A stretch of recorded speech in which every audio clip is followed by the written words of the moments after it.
A very good evening to all yogis, upasaka, upasika.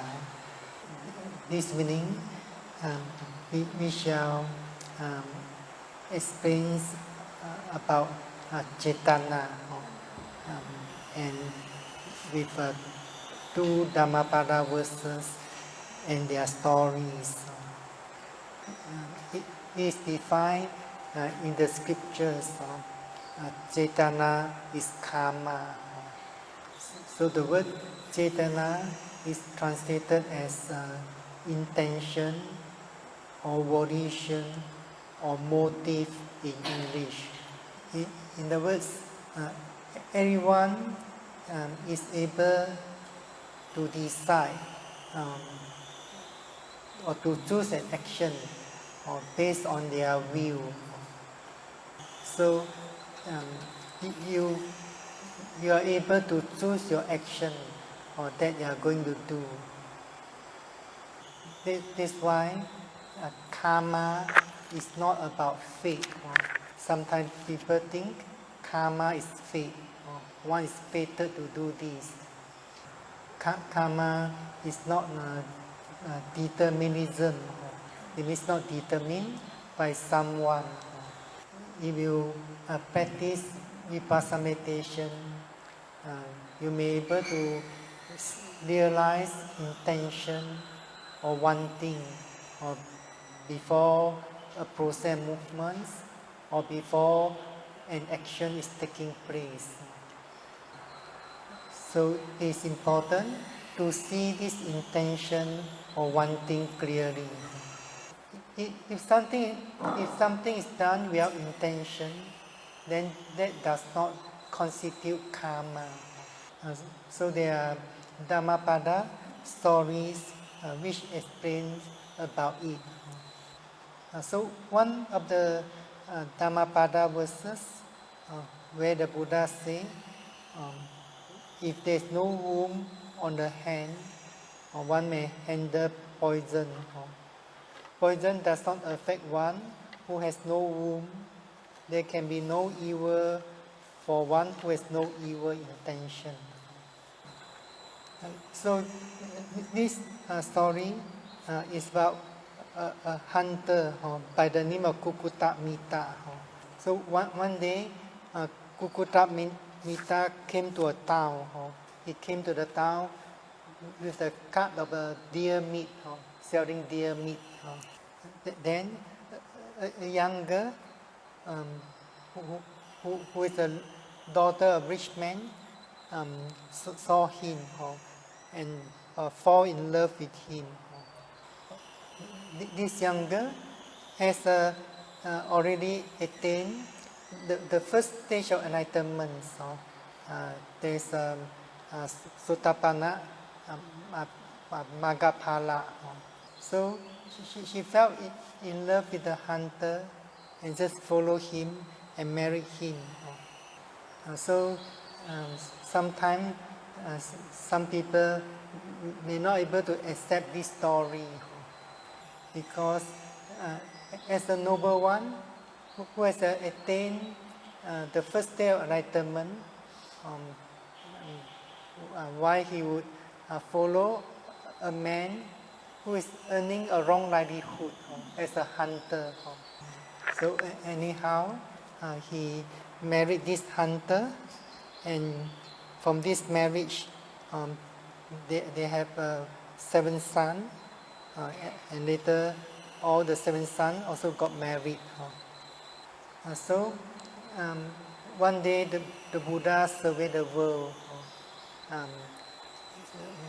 Buddha surveyed the world with this Mahakaruna Samapatti, a kind of absorption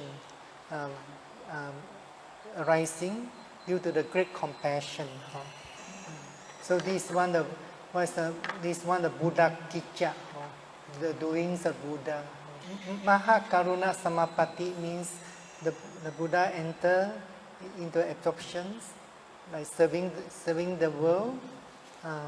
Anyone who is ready to attain enlightenment or able to establish confidence faith in the Buddha Cetanā. So from this absorption known as Mahakaruna Samapatti appear in the visions of the Buddha, the hunter, his 7 sons and 7 daughters-in-laws, ready for the attainment of Sotapanna fruition, means Sotapanna Phalajnana. So the Buddha went to the place where the hunter set up his trap. Then he put his footprint close to the trap, and then seated near the shade of a bush, near the shade of bush, which is not far from the trap. So when the hunter came, he saw there was no animal in the trap, and he also saw the footprint, and he guessed that it could be someone came before him and let out the animal from the trap. Then he saw the Buddha sitting under the shade of bush. So he thought that he must be the one who had freed the animal from the trap. Then instantly a strong anger arising in his mind. Then he took out his bow and arrow, wanted to shoot the Buddha. So as he drew his bow, the Buddha used the psychic to make him, to immobilize him. That means he could not move at all, remain fixed at that place. Later, the hunter's 7 sons came and saw their father drawing the bow. They thought the Buddha must be the enemy of their father. So all of them took out their bows and arrows, also aiming at the Buddha, wanted to shoot at the Buddha. And the Buddha also make them fixed at there, or could not move, or immobilize them. So when they did not go home for quite some time, then their mother and daughter-in-law came to look for them. So she saw that her husband, the hunter, and their 7 sons all aimed at the Buddha with the arrows. He quickly shouted that, "Do not kill my father." So when her husband, the hunter, heard that, then he thought, he must be my father-in-law. And the son thought that they must be my grandfather. So at the time, the thoughts of loving kindness arose in them. So the lady said to them, that means that her husband and the son, put down your bows and arrows and pay respect to my father. So the lady regards the Buddha as her father. So in other words, she regards Buddha as a father in the Dharma. Just like in Buddhist country, they might regard a very senior teachers or respected teachers as a father. So at that time, the Buddha realized that the minds of the hunter and his son has softened. So he viewed that they could move again and put down their bows and arrows. So when they had put down their bows and arrows, and they pay respect to Buddha, and the Buddha taught them the Dharma, and then they, the hunters, his 7 sons and 7 daughters-in-law, realized the first stage of enlightenment. Then the Buddha returned to the monasteries and told Venerable Ananda and other monks about the hunter Kukutamita and his family.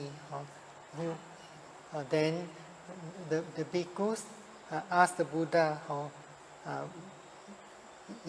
Venerable Sir, is the wife of the hunter, who is a Sotapanna, guilty of taking life? Or is she guilty of taking life? Because every morning he has to get ready the hunting equipment, like the bows, the arrows, the nets for husband to go for hunting. So do you think she is guilty of killing by getting these hunting equipment for her husband? Is she guilty of killing, getting this hunting equipment for her husband? So you think she is guilty? But the Buddha answered, the Sotapannas do not kill, they do not wish others to get killed. As the wife of the hunter, she is only obeying her husband in getting this hunting equipment for him. And then the Buddha said further, just as a hen that has no womb is not affected by poison, so also, because she has no intention to do evil, she is not doing any evil. So do you have any doubt about this story? Some may not be able to accept the fact that she doesn't have the intention to kill by getting the hunting equipment for her husband. So at that time, she's merely doing her duty as a wife. That means she only has the intention to get ready of this hunting equipment for husband. There's no other thoughts.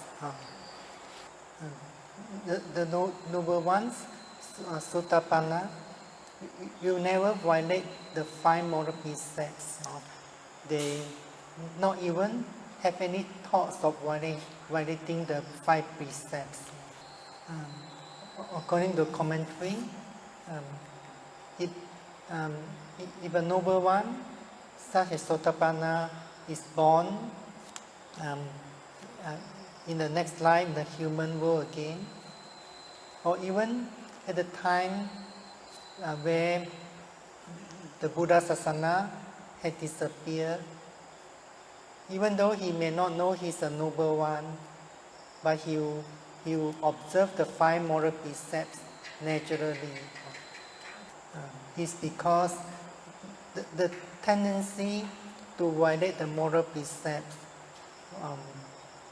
had been completely uprooted by the Sotapatti Magayana, or the path knowledge of the Sotapatti.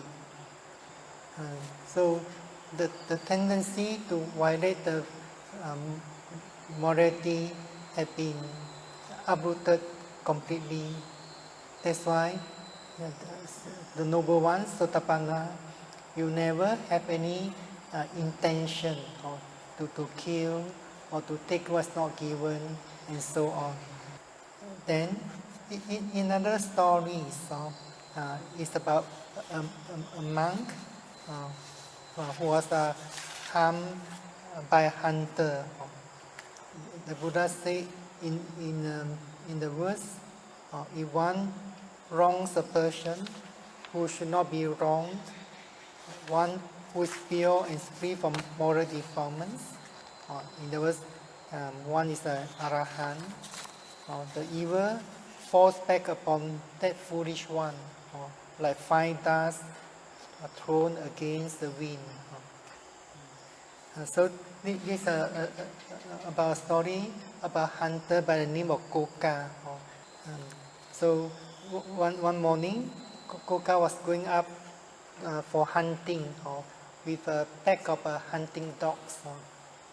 So on the way, he met a bhikkhu who was entering or going to the city for alms round to collect alms food. So the bhikkhu saw it and he broke some dry branch and threw it down at the dog. Then the hunting dog only realized that they have been attacking their master. It's not the bhikkhu. So the hunting dog ran away, and the bhikkhu came down from the tree and found the hunter had died.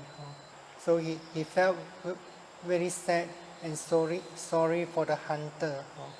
So the bhikkhu was thinking whether or not he is held responsible for the death of the hunter. It's because the hunter had died because of having been covered by his yellow robes. So do you think the bhikkhu is guilty of this causing the hunter, the death of the hunter? So do you think the bhikkhu is guilty causing the death of the hunter, or because the hunter was covered by the yellow robes and attacked by the hunting dogs? So the Buddha said he's not guilty. He went to Buddha he went to see the Buddha and to clear up his doubt. The Buddha said, my son, rest assured and have no doubt. You are not responsible for the death of the hunter. Your sila is not tainted or soiled on account of his death.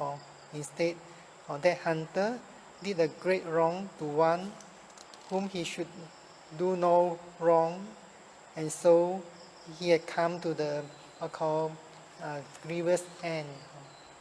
So that's why we have to be careful or be mindful of the mind or the intention or the motive to do any actions.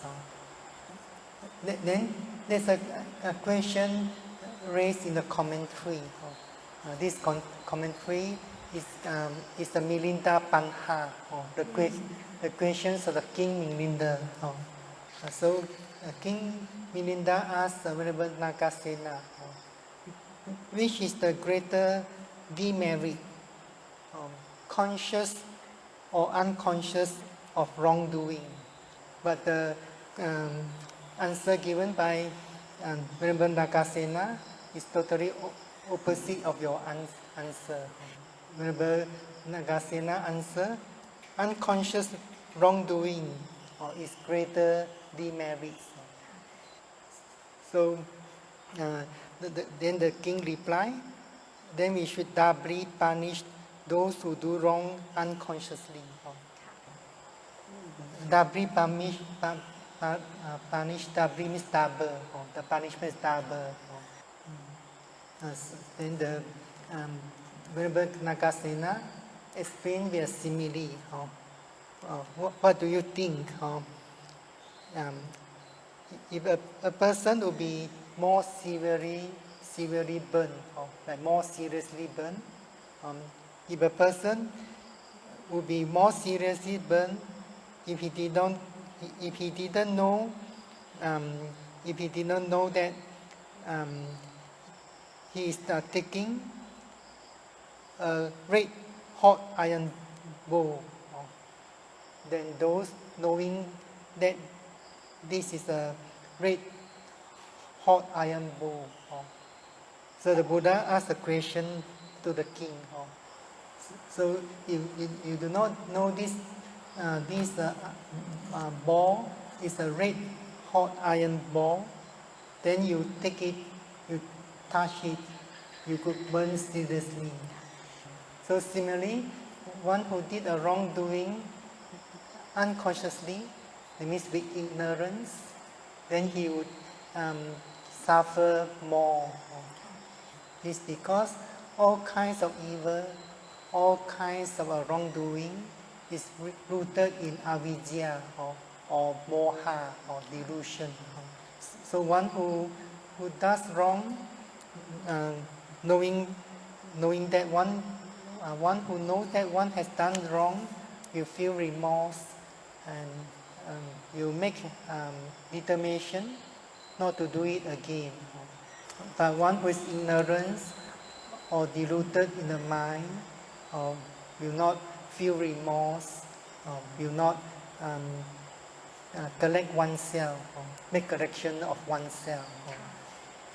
So this is in terms of karma and its results.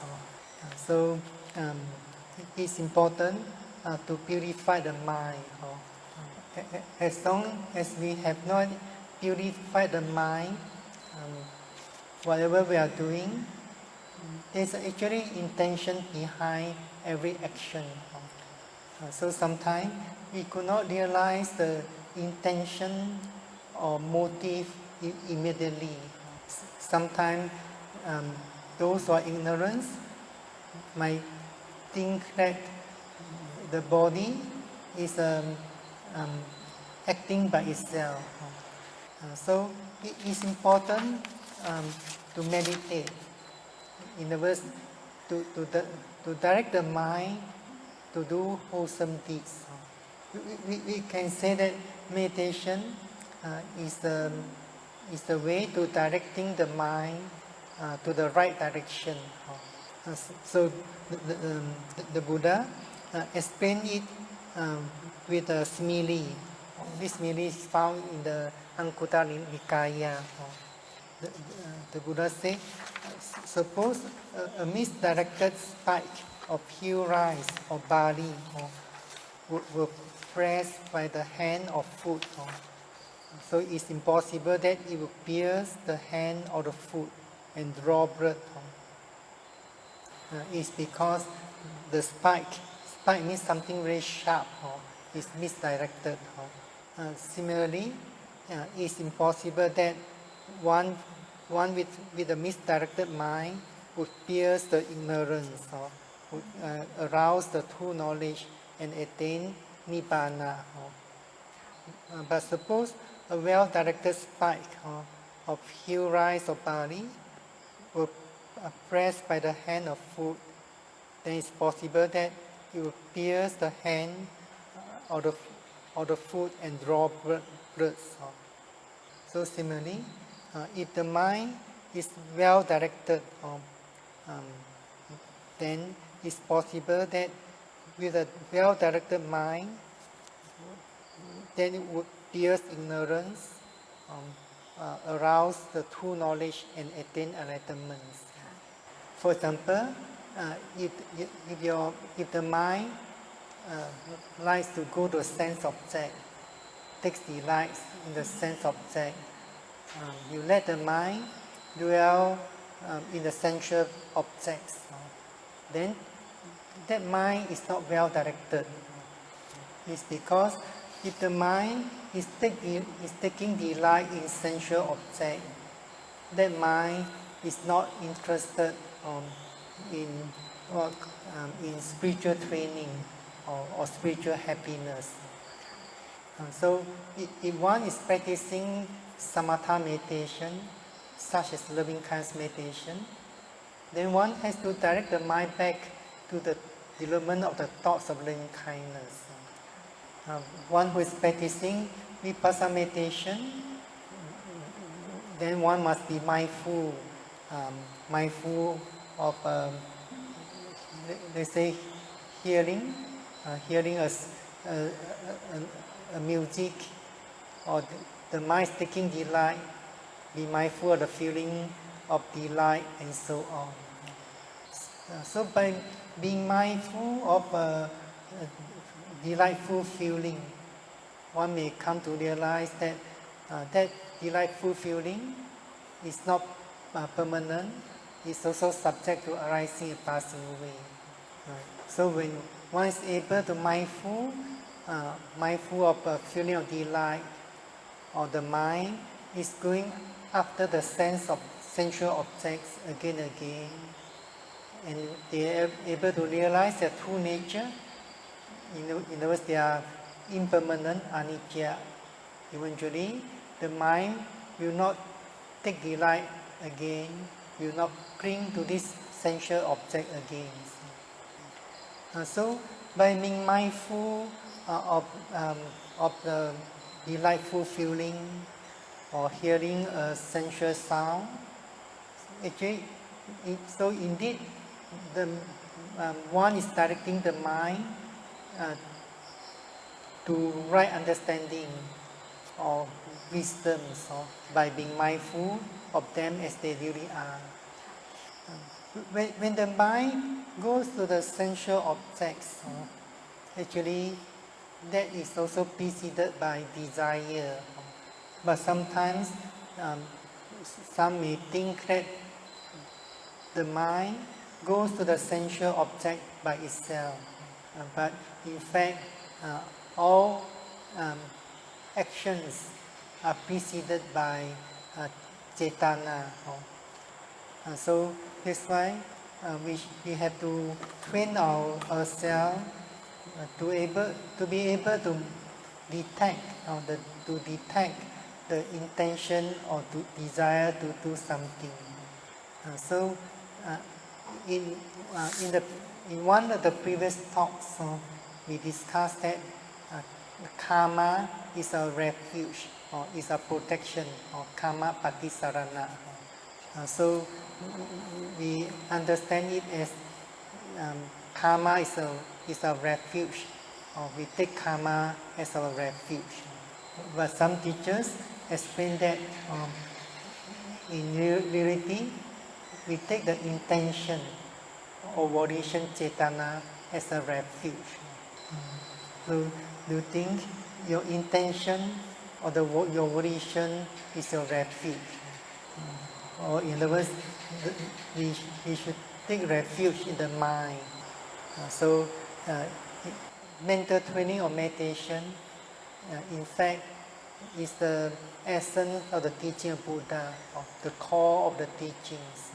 So I wish everyone rightly understand the importance or the significance of mental training, mental culture, so that you could direct your mind